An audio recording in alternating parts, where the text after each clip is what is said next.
yeah, I mean, we're not trying to pretend as though they haven't, but at the same time to refer to us just like a ripoff, or as if we're, you know, covering Pantera songs when we aren't, is you know, it's a little annoying, but it's nothing that we really care about. We usually just kind of laugh it off. But. Now, what's it like being a straight edge band on the road with a lot of drinking, a lot of boozing, a lot of sex, a lot of everything? I mean, it's like being in any other band and being on the road with those bands. I mean, you know, we're straight edge, and that's what we do, and that's like a choice that we've made for ourselves, and it's not something that is affected by or I think affects anyone else's behavior on tour. We've been touring for a long time. We've been touring longer than probably 99% of the fans that come out to our shows have actually been going to shows or been straight edge or any of that, and it's something that we ever consider consciously. We never think, you know, about well, I'm straight edge, so I'm not going to want to hang out with Machine at night because they're having beers. It's just like, you know, I mean, of course, we're all adults, and we all, you know, even when we were young and we were first getting into, you know, hardcore and you know, and calling ourselves straight edge and living that way, you know, you've got to acknowledge it's not a choice for everybody, and by no means what we want it to be. I don't think that it's. I think a lot of people would be forcing that if that were something they, you know, decided for themselves. Here's a different angle on the question. A lot of your tours, there's alcohol sponsors. Okay, there's Jägermeister, Jack Daniels. These logos are everywhere, so they feel free to promote their products, popular products, quality products. So how come, you know, you have no intention to promote your own kind of beliefs or interests? How come there aren't any, you know, straight edge flyers or pamphlets, like, for example, what Earth Crisis will do or what Precious Blood will do? I mean, that's Earth Crisis and Most Precious Blood. Yeah, if they want to do that, that's fine. But you know, over the years, I mean, last time I checked, Earth Crisis is no longer together, and Most Precious Blood tours maybe once every 2 years. Yeah. So, I don't know, you know, we received criticism before in the past for doing a tour like Ozfest, and I mean, my suggestion to people that criticize us for what we do and for the tours we do is to start a band and maintain it for 10 years and bring it to the level that we've gotten to, and then come back to us and tell us how that's working out for them.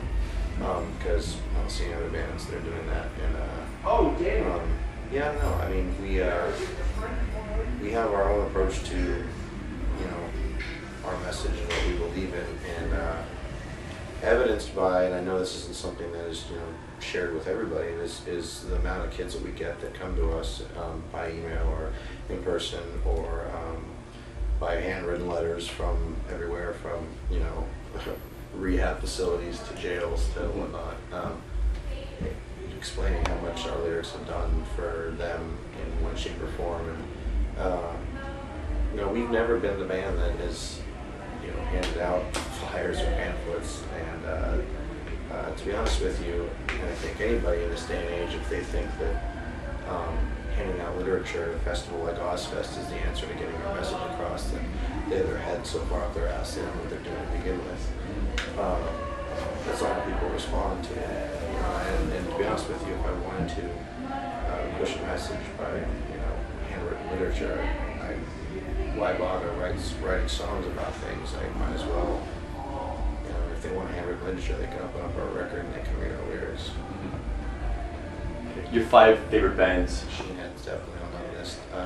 You know, Blackening's an awesome record. The new Down record is amazing. I love that record. It's great. It's really cool to hear. I liked Down too. It was a good record. The new Life Looks Lost record is awesome, and it's a band that I think is really, done how they wanted to do it. It's cool to see that. Every Time I Die is another great band that has put out, in my opinion, their best record to date. And Bad Religion. Yeah, we did a tour with them on Warped Tour. I didn't think that to begin with. We run Warped Tour with them, and there's a lot of terrible bands on Warped Tour. And it's just it was cool.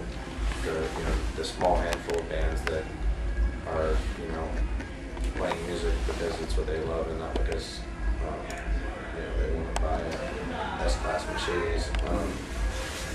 Bad Religion is proof of that. And they're just an awesome band. It's been around for years and they're tried and tested. And again, their new record also is great too.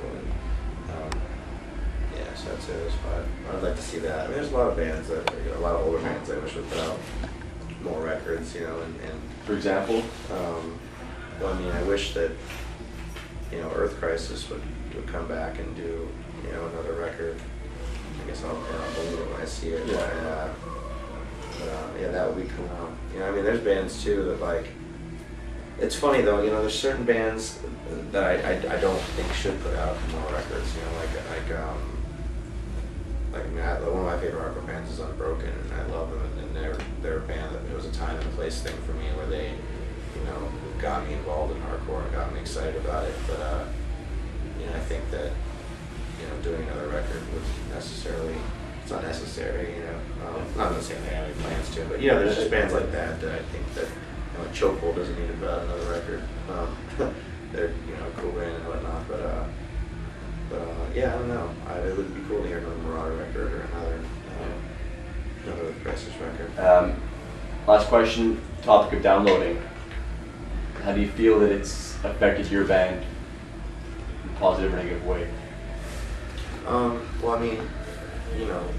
Not to get nerdy and talk about percentages and numbers and whatnot, but the industry is allegedly down like 20-something% from last year alone, and so you got is it cool to come in or no? Yeah. 2 minutes. You've got bands that are selling less than 100,000 records first week, and they're in the top 5. It's funny to see how much the downloading has affected the mainstream music out there and these contrived and put together acts and whatnot. Meanwhile, Machine Head releases a great record that sells more its first week than any Machine Head record has ever sold, and we did the same as well, and we don't feel like we're affected necessarily by that. And to be honest with you, I don't have any problem with downloading music at all. I would like to see there become a way to, for bands, which seems like everybody takes a piece of the pie before a band is able to and pay its rent with that money made from CD sales, which is why bands are touring so much, because that's where all their money is made. At the same time, though, I think that the more downloading occurs, eventually it'll weed out the concept of a record label, which I think is an entity that's long overdue to be extinct. And I think that the record label's solution to make things better is raise the cost of CDs, and CDs are an outdated and archaic form of music. I don't know. To answer the question, downloading I think has affected us, yes, positively. I think that more people have gone out there and grabbed our record, and real fans of music, metal and hardcore fans, will go and buy the record if it's something that they, at least I guess think some of the older guys do at least. For me, I couldn't imagine just hearing Sepultura Chaos AD and never being able to look at artwork or have something to hold in my hand with it. But I'm almost 28, so it's a little different than 300 kids, I guess, who are so used to just the digital era. But I don't know, not to get on tangents, kind of, but I guess that's kind of how we've been to that That's your picture. take.